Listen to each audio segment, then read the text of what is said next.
Tonight at 6 p.m. Eastern over on Jaguar 8, a new college football video drops. And now, on with our feature presentation.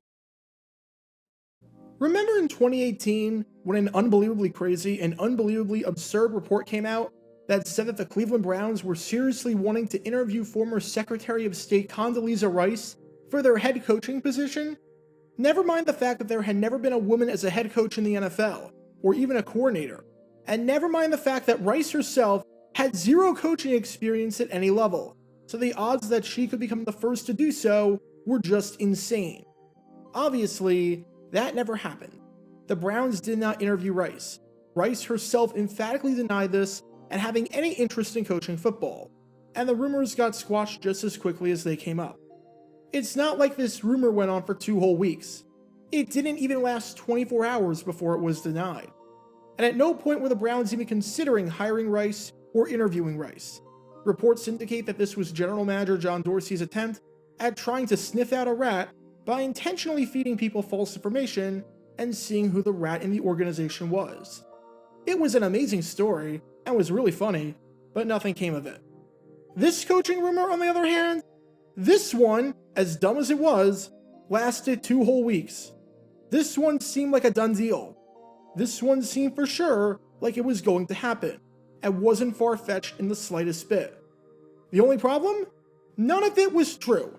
The media ran with the story, didn't fact-check anything, or double-check their sources, and created an entire fiasco that never should have happened in the first place.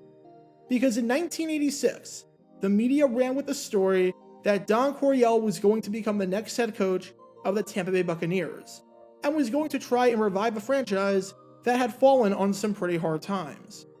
And not only did this not happen, but the only reason that it was even being talked about in the first place was because of some horrible fact-checking and some horrible investigative work, which led some poor resident in Tampa Bay to be the talk of the town and public enemy number 1 for no reason whatsoever. This is the story behind Don Coryell, the Tampa Bay Buccaneers, and the dumbest coaching rumor in the over 100-year history of the NFL. Before I talk about the actual incident in question, and why the supposed link between Coryell and the Buccaneers was even there in the first place, we need some context to understand not just who Don Coryell is, but how the Tampa Bay Buccaneers were doing, and why it was apparent that they needed a new head coach. The year is 1986, and things are not good in Tampa Bay whatsoever. They were being led by this man right here, Leeman Bennett. And even though Bennett had a fair amount of success in his previous stint as the head coach of the Atlanta Falcons, guiding them to the postseason 3 times, he was having a ton of trouble finding that success in Tampa.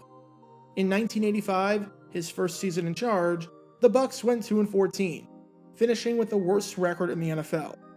At least they got the first pick in the draft, who could help their team out and possibly make them better in 1986. If only they didn't screw over his college baseball eligibility by intentionally deceiving him, and then draft him even though he flat out said that he would never play a single snap for the team. If you want to learn more about that disaster involving Bo Jackson, as well as some other highly questionable moves that the Bucs made in the front office during this time, click the card in the upper right corner. If Bennett, after a rough first season, didn't look like he was showing any signs of improvement in 1986, he was going to be on his way out. No doubt about it. They didn't need to be a playoff team or even have a winning record. They just needed to look like they were getting better. They just needed to show something. As you can probably tell, that did not happen. Because somehow, the Bucs were even worse in 1986 than they were in 1985. It's not often that a team gets the number 1 pick in the draft for having the worst record in the league and hits rock bottom, and somehow the next year goes below rock bottom. But that's exactly what Bennett and the Buccaneers did. In 1985, their offense was ranked 21st in the NFL out of 28 teams. In 1986, it fell all the way to 26th, as they averaged just 14.9 points per game, including an abysmal stretch over the final 7 games of the season, where not only did they go 0-7, but they scored just 78 points, coming out to an average of 11.1 points per game. In 1985, their defense was ranked 27th in the NFL. You wouldn't think they'd be worse in 1986, right? Wrong. Because after finishing second to last in the NFL in 1985, they finished last in the NFL in 1986, allowing 473 points, coming out to an average of 29.6 points per game. The Bucs allowed at least 20 points in every single game that they played that season, and allowed at least 28 points in half of their games. When the season ended, the Bucs had a point differential of minus 234, which was 63 points worse than the next worst team in the league, which was the Indianapolis Colts at minus 171. For some perspective on how bad they were defensively, if the Bucs hypothetically shut out their opponents in each of their first 10 games, they still would have ended the season allowing more points than the Chicago Bears. After yet another 2-14 season that ended on a 7-game losing streak, and ended with the team going 1-12 over their final 13 games, with no signs of improvement whatsoever, the Buccaneers decided to part ways with Leeman Bennett, ending an absolutely disastrous 2-year tenure, where he went 4-28 and only won 12% of his games. Naturally, when you fire a coach, you now need to hire a coach. And the hot name that was being thrown out was this guy right here. This is Don Coryell, and he is one of the greatest and most innovative coaches in the history of the NFL. Assuming all goes well, and assuming the selection committee does its job, as the coach contributor finalist for the 2023 Hall of Fame class, Coryell should be in the Hall of Fame 11 months from now, and rightfully so, even if he is not alive to see it. Coryell coached 14 seasons in the NFL, and turned around not one, but 2 franchises overnight, making both the St. Louis Cardinals and San Diego Chargers relevant again, after spending years in the doldrums. Perhaps he's best known for his 4-year stretch with the Chargers from 1979 to 82, where they made the playoffs, made it to the AFC Championship twice in 1980 and 1981, and had an absolutely electric offense, led by guys like Dan Fouts, Kellen Winslow, Charlie Joyner, and John Jefferson. Coryell's emphasis on the downfield passing game to stretch the field, which was almost unheard of back then, led the Air Coryell offense to be coined, and led to Coryell being one of the most important and influential coaches in the history of the sport. Without Coryell, who knows what the game looks like today, as his schemes contributed heavily to the modern offense of today's game. Under Coryell, the Chargers had the #1 offense in points scored 3 times in a 5-year stretch, and had the #1 offense in total yardage 5 times. Coryell coached the Chargers for 9 years, meaning that he had more seasons where his team had the #1 offense in the NFL from a yardage standpoint than seasons where his team didn't. That is incredible. And in his 14 seasons as a head coach with the Chargers and Cardinals combined, his team had a top 5 offense in total yardage 9 times, and never had a season where they were in the bottom half of the NFL in that category. Oh, and from 1978 to 85, with the exception of 1984, when they came in second, the Chargers had the #1 passing offense in the NFL every single year. And over his 14-year career, his team was in the top 25% of the NFL in passing offense, meaning that they were in the top 7 out of 28 teams every single year. Coryell was really good. In fact, he was great, and he was innovative in every sense of the word. However, after a rocky start to the 1986 season, where after beating the Dolphins on the opening day of the season and dropping a 50-burger, they lost 7 straight games and were sitting at 1-7, Coryell decided to step down from his post. He wasn't forced out. Owner Alex Spanos even flat out said that he was not expecting this announcement whatsoever. However, he felt that stepping down was the right thing to do, and felt as though having some new blood in there gave the Chargers the best chance to win, which they got with Al Saunders. This meant that Coryell was available if he wanted to coach again in 1987. He was free. The Buccaneers had a vacancy, and the Buccaneers needed a spark on offense badly, especially in the passing game, and especially if they were going to do what everyone thought they would and draft quarterback Vinny Testaverde first overall in the 1987 NFL Draft. With that, the rumors began circulating that Coryell was coming to Tampa. And then, it was a done deal. Don Coryell had bought a house in Tampa Bay. More specifically, he bought a house in Carrollwood, which is 11 miles outside of Tampa. Connect the dots here. If you're unemployed, why would you buy a house somewhere? Most likely, it's because you're going to work there, and you're moving there. And when the media found out about this, and when a WFLA radio report came out confirming the news that Don Coryell was now a property owner in Tampa, you can imagine what the reaction was.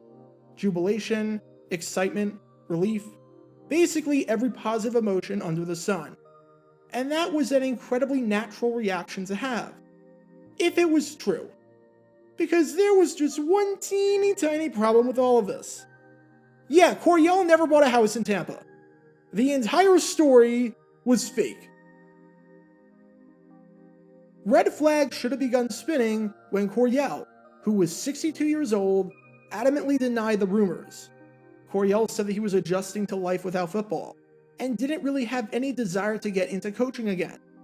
Coryell flat out said that he was never going to coach college football, that he wasn't going to be coaching pro football, and that he was never going to coach again at any level, period.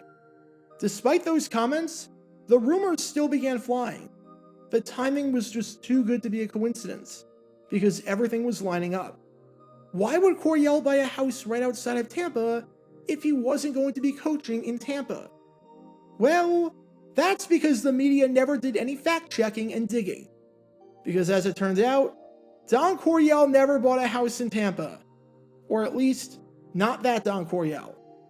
Turns out, what makes this entire situation as crazy as it was, this entire rumor started because an entirely different man named Don Coryell bought a house in Carrollwood. This Don Coryell was not a football coach. This Don Coryell was an investment counselor. This Don Coryell was not new to the Tampa area. This Don Coryell had actually been in Tampa for the last 15 years and was just moving to a different house across the town. This Don Coryell was not 62 years old. This Don Coryell was a few years younger at 57 years old. And if this wasn't awkward enough already, the current head coach of the Buccaneers, Leeman Bennett, owned a dog and would sometimes drop his dog off at the kennel, which was owned by, you guessed it, Don Coryell. The Bucs had no idea where these rumors were coming from until Phil Kruger, the administrator for the Buccaneers, was also moving houses to Carrollwood, became next-door neighbors with Coryell, and bumped into him at a condo association meeting. Then, it all made sense as to why the rumors were flying, even though head coach Don Coryell hadn't stepped foot in the city and had no talks with Tampa whatsoever. As Coryell, the Tampa resident, said, evidently, the public record of the real estate transaction in the newspaper keyed up some people. In other words, this entire rumor had no merit to it whatsoever. It was started simply because a completely different person with the same exact name bought a house in Tampa. Now, you would think there would be an easy way for the media to confirm or deny that the story was true. You'd think they would call up head coach Don Coryell and ask him if he bought a house in Tampa.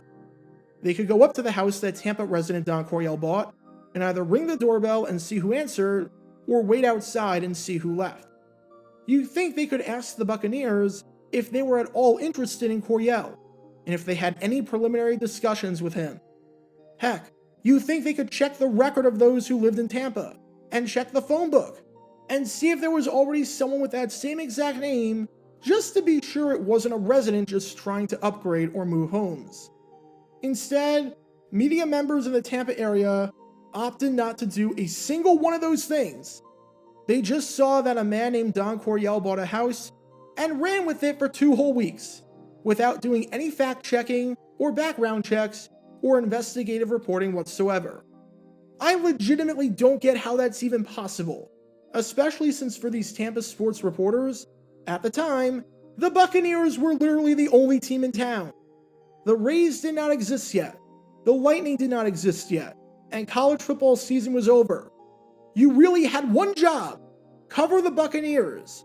And how you failed to do that, even though this was a big story, one of the biggest in franchise history if it was true, involving the possibility of a potential Hall of Fame head coach coming to town.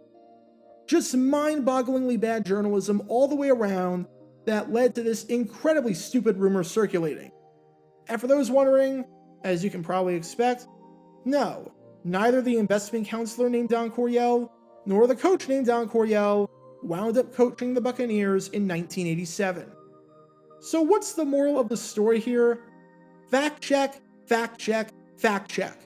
If you're a reporter, especially if you are not hearing from the source directly, do not just rely on one source or one nugget of information and let a completely unsubstantiated rumor fly around for 2 whole weeks before it finally gets squashed, angering a ton of people in the process. Don't be afraid to actually follow up, do your job, and do even the slightest bit of research. Because in 1986, that's exactly what happened with the Tampa Bay media and their coverage of the head coaching search. Because even though the Buccaneers were bad on the field, their media coverage was also just as bad, if not worse. Get your official Jaguar Gator 9 merchandise by going to jg9shop.com, and be sure to like this video, ring the notification bell, and subscribe down below if you haven't already, as it helps the channel out a lot. And be sure to check out Twitch every Wednesday night at 9 p.m. Eastern for your chance to play NFL Trivia and win cash prizes. Link in the description below. If you want to see videos like this condensed down to 60 seconds, then follow me on TikTok at JaguarGator9. To see college football videos, subscribe to JaguarGator8. To see highlight videos of players throughout the history of the NFL, subscribe to JG9 Highlights. Also, special thanks to all of our Patreon supporters for helping out the channel. Your support is greatly appreciated. See how you can become a patron and request future video topics in the description below.